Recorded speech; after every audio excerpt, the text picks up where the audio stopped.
नमस्कार। ओडिया घर स्वाद चैनल को आपण मानक बहुत बहुत स्वागत। आज आम प्रस्तुत करवा चटपटा ग्रीन मटर चाट। जितेबाला भी आपण मानक किसी चटपटा खाइबा को इच्छा होथिबो आपण एही रेसिपी को ट्राई करि परिबे।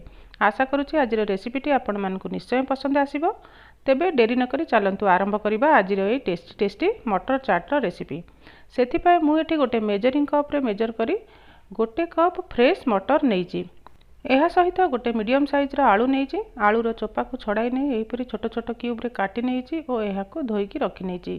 एबे गोटे प्रेशर कुकरटे नहीं से नहीं ग्रीन मटर को ओजाड़ी नेबा और यह सहित काटिकी नहीं आलू को मध्य ऐड करि नेबा। एबे यह सहित स्वाद अनुसार अल्प लुण ऐड करि नेबा, हाफ ग्लास पाखापाखि पानी ऐड करि नेबा और यह को आमे लीड कवर करि नै हाई हीट रे गोटे हुइसिल आसीबा पर्यंत कुक करिबा। गोटे हुइसिल आसीबा परे गैस रो फ्लेम को ऑफ करि नेबा और प्रेशर कुकर को टिके ठंडा करि नै यार लीड को खोली नेबा। वर्तमान प्रेशर कुकर ठंडा हो जिबा परे मु यार लीड को खोली नेउची। आपण माने देखि पारुथिबे आलू और ग्रीन मटर बढ़िया भाव रे सिझी जाईची। एबे एथिरे थिबा पानी को आमे छाणी नेबा और यहा को साइड रे रखि नेबा। ता भितर चलते देखी नेबा मटर चाट रे आमे आउ कौन कौन सामग्री व्यवहार करिबा।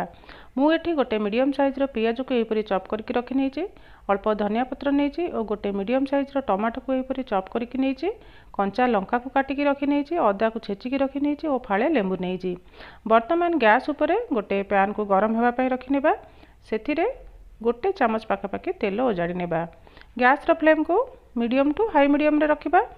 एबे एहा सहित अल्प जीरा ऐड करि नेबा पाखापाखि हाफ टी स्पून। एबे यह सहित अदा छेचा ऐड करि नेबा और यह को किछि सेकेंड भाजी नेबा। एबे यह सहित काटिकी नैथिबा पियाज को ऐड करि नेबा और यह को गोटे रु 2 मिनिट भाजी नेबा। पियाज को एकदम गोल्डन ब्राउन कलर करी भाजीबा नहीं। वर्तमान पियाज को भाजी नेबा गोटे रु 2 मिनिट होई जाइछे। एबे यह सहित काटिकी नैथिबा कंचा लंका को ऐड करि नेबा और यह को मिसाई नेबा। आउ यह सहित पूर्वर सिझाई की रखिथिबा मटर और आलू को ऐड करि नेबा। यह को हल्का हाथ रे भल भाव रे मिसाई नेबा। यह सहित स्वाद अनुसार अल्प लुण ऐड करि नेबा, भल भाव रे मिसाई नेबा और गैस रो फ्लेम को ऑफ करि नेबा।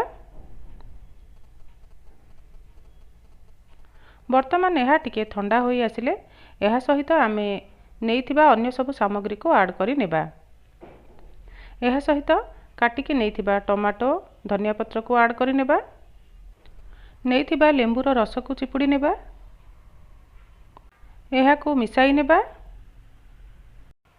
मटर चाट रे गोटे चटपटा टेस्ट आसीबा पई आमे यह सहित गोटे छोट चमच चाट मसला ऐड करि नेबा आउ 1/4 चमच पाखापाखि कला लुण ऐड करि नेबा और यह को भल भाव रे एपरी गोलाई मिसाई नेबा और यह को आमे सर्व करि नेबा। शेष रे एहा उपरे किछि कटा पियाज को एपरी गार्निश करि नेबा आउ अल्प छणा सेव को एपरी गार्निश करि नेबा जहा द्वारा यह आउ टिके टेम्पटिंग देखा जिवो।